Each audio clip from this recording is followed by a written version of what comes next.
Well, would you believe that this grape plant is a little over a year and a half old? That's right, it was actually planted in February of 1994.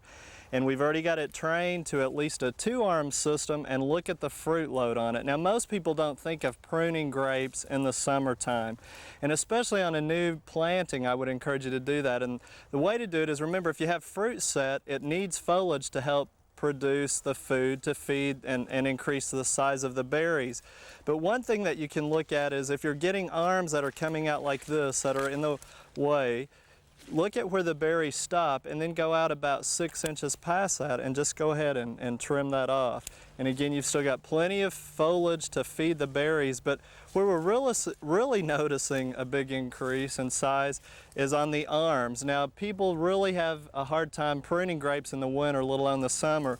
But as I mentioned, right here, this is all growth from this season. That's all new growth. Well, the fruit stopping right here will add a little bit of extra precaution, but we're gonna go ahead and cut off, probably that's 3 feet of arm that we're cutting off. Now, believe it or not, these plants here were just put in February of 1995. And again, you can see how much this plant has grown over here that we were just pruning on.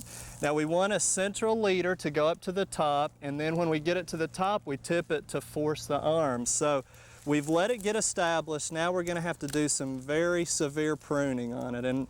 And we're leaving what is called some spurs to give us more growth, but we've got a string here, and we're just gonna wrap it around this to try to get the plant to wanna grow upright. Now we've got 2 branches here again, and again, look how much we've cut off. You can see our spurs. We'll get some more growth on that this year too. But as it grows up the top of the trellis again, we'll tip it, and then we'll force some side branches. And as we force those, then we'll clean up some of the other things along the side here. So again, these are some very crucial steps to try to get your grapes established. And I'd encourage you just to check the grapes over for insects, diseases. Probably wait and do your planting in February, but it doesn't hurt to do a little bit of summer pruning as well. We hope you've enjoyed this classic from the Oklahoma Gardening Vault. Remember, even though these tips and techniques are timeless, there's always something new to learn in the world of gardening. By subscribing to both Oklahoma Gardening and OK Gardening Classics, you'll have access to a wealth of gardening knowledge, both classic and contemporary.